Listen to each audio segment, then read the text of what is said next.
Hi everyone, Frank here. How you doing? So this week's show is a little bit different because it doesn't have any mine content in it. So when we shut down the Yankee Boy mine, and people were, a lot of people made comments that says, well, post some stuff, let us know what we're doing, what you're doing. So I went to the Arctic. I went from my home in Grand Forks all the way up north, about 10,000 kilometer trip up to the Arctic. So I brought my camera along and shot some stuff. We did go to a couple mines. So the mine, the show last week was from Alaska. It was actually from a mine up there. But anyhow, so this week's show doesn't have any mine content in it. So we're just doing that so to show you guys what other kind of stuff I'm up to. I'm not going to do that anymore. What I'm going to do is there's actually a part 2 to this show. And I'm going to post it on my other channel. So I've got another channel. It's just called Frank Schlichting. I'll put the link in the description, but also if you go to my YouTube page and it says featured channels, it's on there. So I've got a whole bunch of other stuff that I did, hiking stuff, different things with boats and other stuff that was non-mine related in the past is in there too. So in the future, I'm going to post, I just bought a Harley and stuff. We're going to do some riding and do different things. So that kind of stuff will be on that channel, not on this channel. I also have another channel called Canadian Aviation Adventures, which I had when I had my airplane. So there was a whole bunch of flying stuff on there if you want to watch that. So this is a pretty cool video. It's about this trip up to Alaska, up to the north. So I hope you enjoy it. And if I have other if I decide to go to some more mines, I'll post video on this channel about mines. If I don't have anything new, I'll just kind of keep posting older stuff that I've shot in the last 10 years in the 500 or so mines that we've been into. So hope you enjoy the show. All right, welcome to the show. So the first night I was camped up in Christian Valley, and this bloody marmot kept coming, and he was climbing up my trailer up in there and chewing a whole bunch of stuff. So here, I won't tell you what I ended up doing to get rid of that problem, but yeah, okay, so you'll see the marmot. He's up underneath the tire up in the next shot here, right up in on my tire there. What do you think you're doing in there? Huh? What are you up to? We're in Christian Valley. There's lots of trees, we'll show you later. There was a big tornado in here that blew a whole bunch of trees down about a year ago in August. Nice little spot in Christian Valley.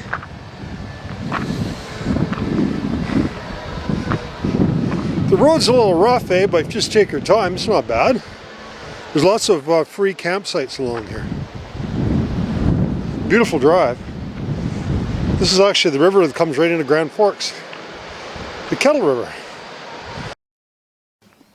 And so this is Moore Creek, which is in the Christian Valley, but I'm just showing you some of the damage that this tornado done. It's just amazing the size of trees that it pushed over. And it's in a big swath all the way through this valley. It happened last August. Just a tornado come ripping through here.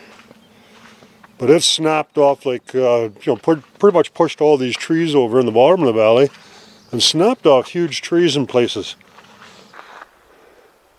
There's places where there's bigger trees. Maybe I'll stop and show you. I don't know, but she leveled her pretty good. And it's for a long ways too. I bet you there's a good 20 miles where all the trees are down just like this. You can hear those dogs. They must have smelled a bear back there somewhere.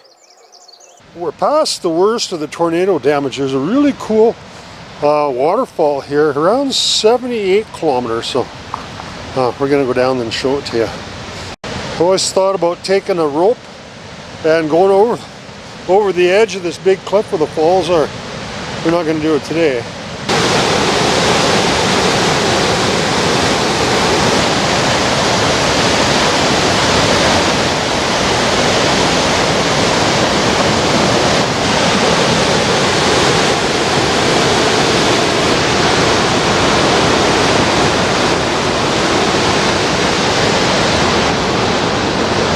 Well, there we go. We're at the old MC Ranch here. The place is looking pretty ratty looking. We'll That was a house. It used to be a big dugout. Here they filled it in. And there was the windmill we had, and they had lots of steel in the corrals and different things. They ripped all that stuff up and threw it in a big pile. The old dump truck you had a long time ago. So we're just camping out here for the night there, kind of walking down memory lane. We built that house around 20 years ago. Moved it here from another place. Doesn't look like there's anybody living in there. Looking a little worse for wear. My old shop. This was originally just a power shed, and then they built the shop onto it. Looks like some kind of a bird or something was nesting up in there. Weird. Well, it's still standing, but there's the sewage lagoon over there. Have a look, and they have just a fencing crew here. There's nobody here now.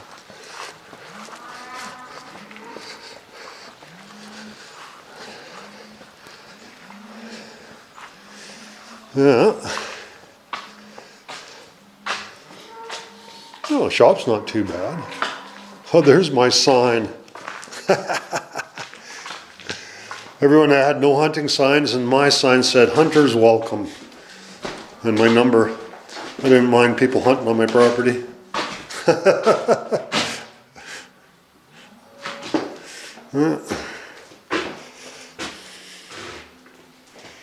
Some bolts I left. Got my own little sawmill here, so I built a lot of that stuff myself. Oh, yeah, I remember I had this up here. Say hello to my little friend. I'll show you the house.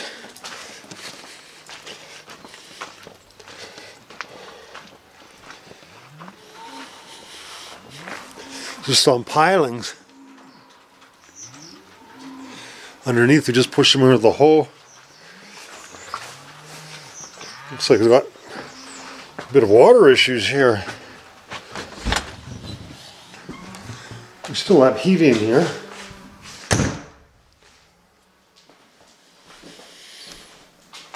This is all stuff we sawed with the sawmill. Tamarack.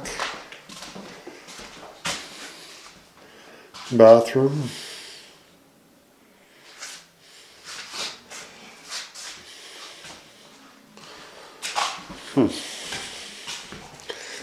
I don't remember, this is the floor that we had in here. I guess so. Yeah, it was. We laid all that floor in here. A couple beds in here. This is the master bedroom. This is the spare bedroom.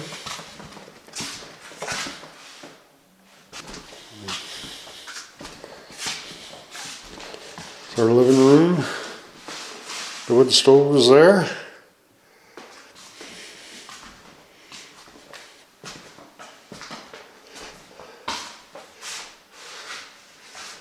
Kitchen.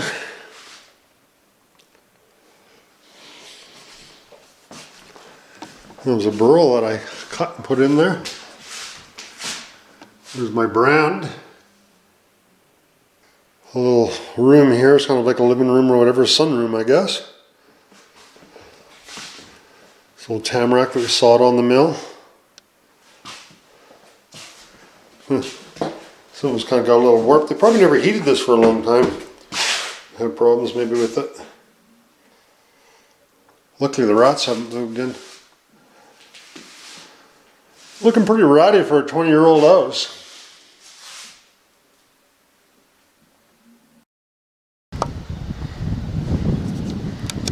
Oh yeah, they got a pretty nice setup now for loading up cows. That's where our bullpen used to be. They ripped out all our corrals and everything. Well, a lot of the stuff got sold in the auction. But pretty nice handling facility they have now. Oh, the grass is just starting to come up now, so they're still feeding the cows. It's almost the 1st of June. I'd say by the 1st of June they'll be out on grass. So, All right, well, I guess it's time for us to pack up and we'll head her down the road and see what other adventures await us. What are you up to there, buddy? You want to race? Let's just went for a little swim. It's a little wet.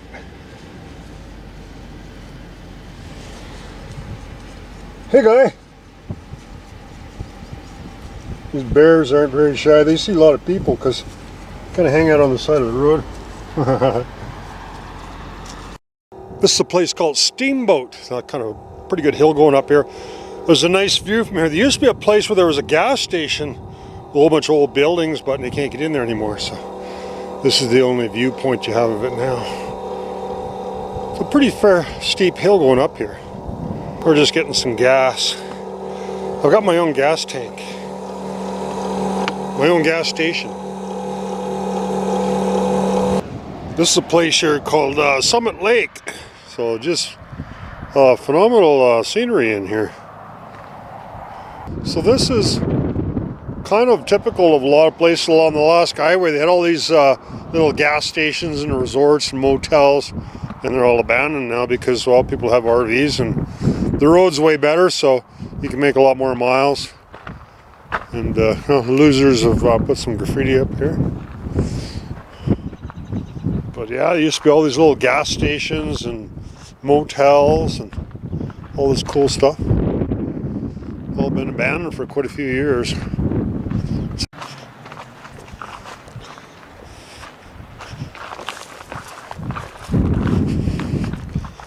No trespassing, it says. I don't hardly think anyone would mind. I don't think it's been open for business for a while.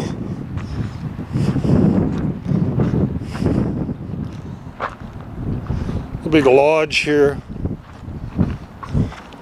Something burnt down.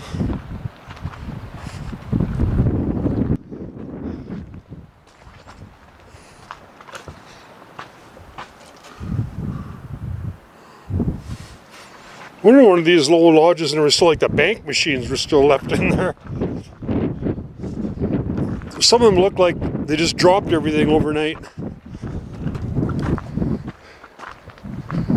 Let's see what kind of ghosts we can find.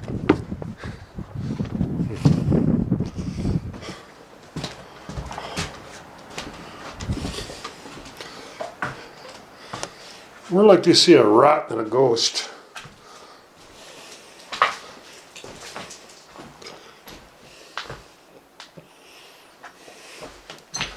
Yeah.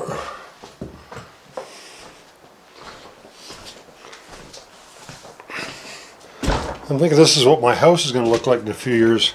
Well, my old one at the ranch. Yeah. It was in a state of disrepair.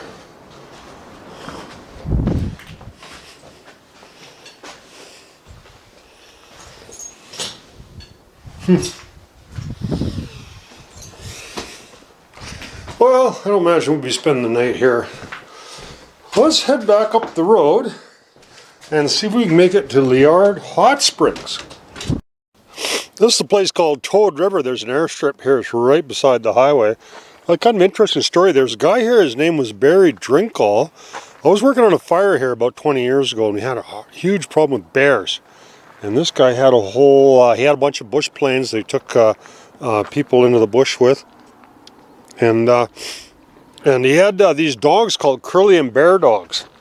And we had so much trouble with the bears. And these dogs, they just come out and they just attack these bears. It's quite something to see. They're like a pit bull, but they're Polish dogs that chase after bears. So yeah, this is a pretty cool little place. And I don't know if Barry's still here. It's been quite a few years, but yeah, usually sometimes you see planes here and they take off here.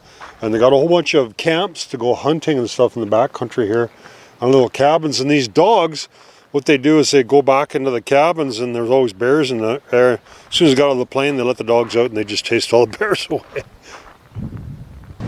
These are bighorn sheep here.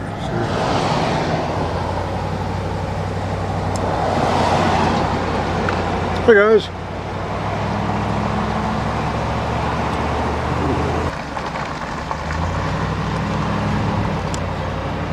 There we go, there's some buffalo, or bison, whatever you want to call them.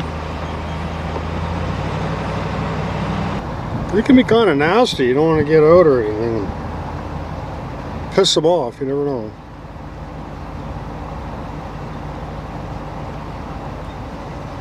Hey guys, what's happening? Look pretty scruffy this time of year. In the wintertime they look much nicer. They're shedding their hair. Hello there, old man. What do you know? What do you know? Hey there, buddy. What's up?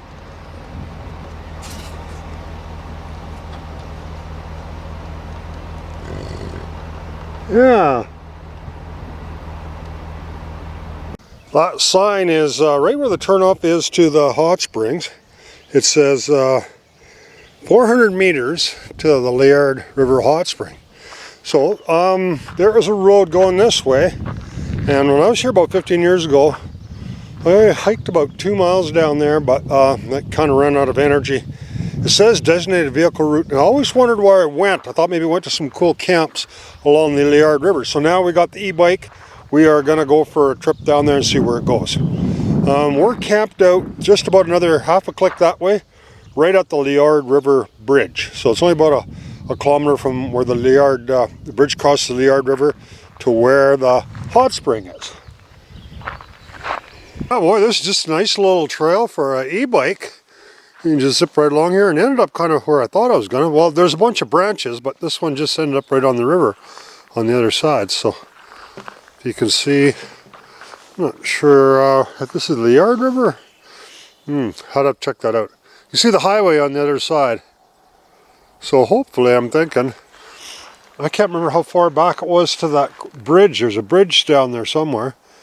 Maybe we can go all the way there and then just take the highway back. That'd be kind of cool. This is the end of the branch that kind of follows the river. It doesn't go any further than this, but you can see the hill come down on the other side.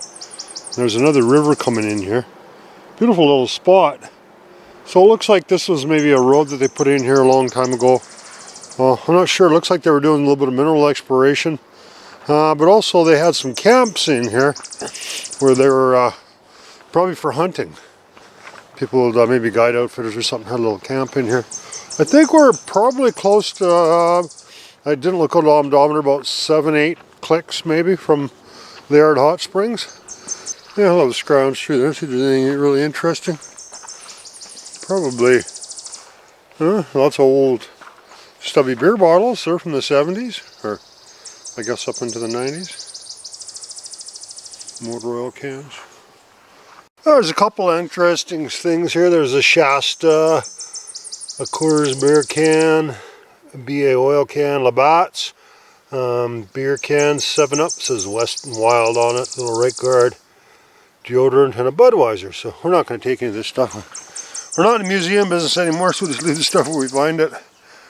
When you guys want it, help yourselves, just rusting away. I think we're back about 10K here. It's a little kind of a pond in here. And the beavers have been busy in here. So I haven't seen any, but you can tell there's beavers here because they've been falling trees. They're not very good fallers. They just chew till they fall, and they don't really know what direction they're going to head into. And sometimes they end up on top of them. So the nice thing about having the e-bike is, you don't got to have to worry about getting your chainsaw out and moving a bunch of stuff out of the way. You just hop off and lift it over the tree. Kind of nice. Yeah, so you can see their handiwork here. I imagine they would have preferred that tree fall into the slough there, but it fell across the road instead. Not that they care. So this is what they do. They like chewing the bark. See, there's places where the bark is chewed on these. That's what they're after. Now we found a spot where there's a couple of cool little cabins. I don't think we're more than about 10K back in here. This one, it's probably used by trappers, I guess. It's actually, this one's all locked up here. Looks like, well, more or less probably to keep the bears out as much as anything else. It only has one window, but it's boarded up. So, I don't know, they either use it for hunting or it's a trapper's cabin, one or the other. That was a little, been used more recently. They got a little toilet here. Yeah, they probably use it for hunting because they had a generator here. Because there's a couple plug-ins there.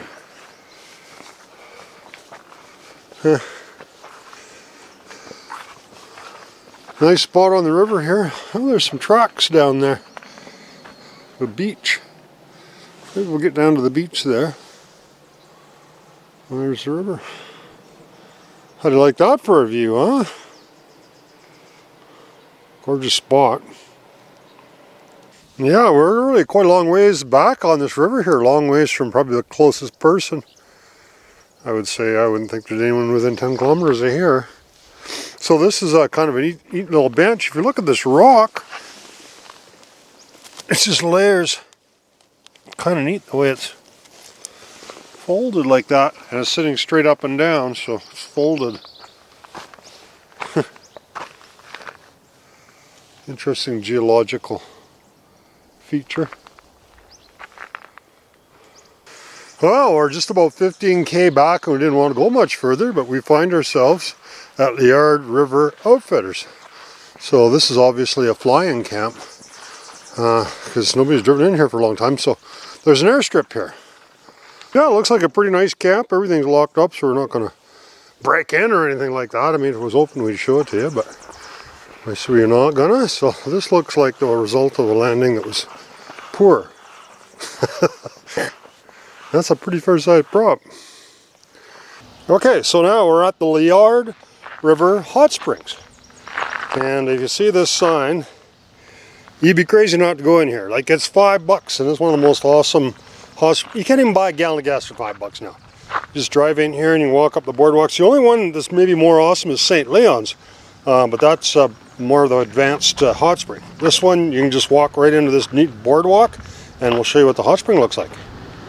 There, this is the entrance to the hot springs, and so around the campground they got electric fence to keep the bears. A lot of trouble with bears here. So you gotta be careful how you touch this or you get a zap. Yeah, they got a lot of bears and they like trying to keep them out of the campground, so they got electric fence around here. So we're outside the bear protection area now, and we got to take this boardwalk. It's not that far. I don't know, 300-400 yards, I guess, to the hot springs maybe. It's really cool the way I have it built here. Actually, when I was working on a fire here, stayed here for a couple of weeks, and we were coming here every day after work and sit in hot tubs. So actually, I explored this area quite a bit. It goes way up there. This water is cold though, so it doesn't stay hot for very far from the hot springs. This is actually coming out of the hot springs. So lots of times you'll see a moose and stuff in here because you're in here eating the plants and whatnot. And this is all calcium carbonate, so you know that from the mines. So there's limestone formations underneath us. The water is coming up to the limestone formation. And there's fish and stuff that they like the warm water in here. So we're going to go up the boardwalk and we'll show you the hot springs. Pretty well camouflage there. Yeah, maybe get a better shot of them later. I like those young poplars. I'll eat them all day long.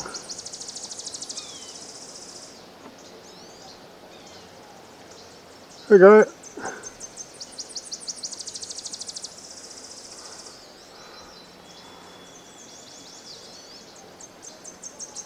Come on, stick your head out.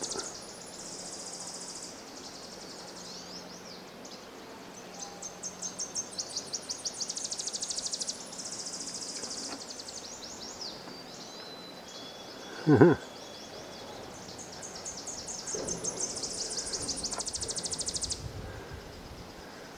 wonder how many pounds of leaves they'd eat in a day. Well, there you go. There's info on the hot springs. And yeah, she's a nice, well, one of the nicest ones I've seen. This part's quite hot where the water's coming out of the rock there, so if you can get up to there and touch that rock there, you've joined the Hot Rock Club. So right here is actually where, quite a few years ago now, a black bear attacked and killed 2 people here. And that is the Hanging Gardens. There used to be another 2 pools here that people used to be able to go into, but they got them blocked off now. Well, this water is not hot. It's not really cold, but it's actually a little cooler than warm.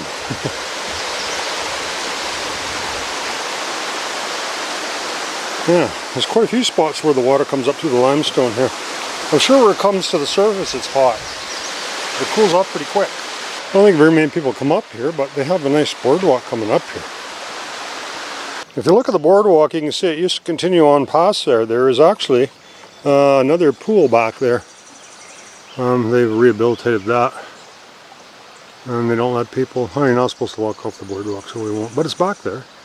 It's probably all full of scum and everything now.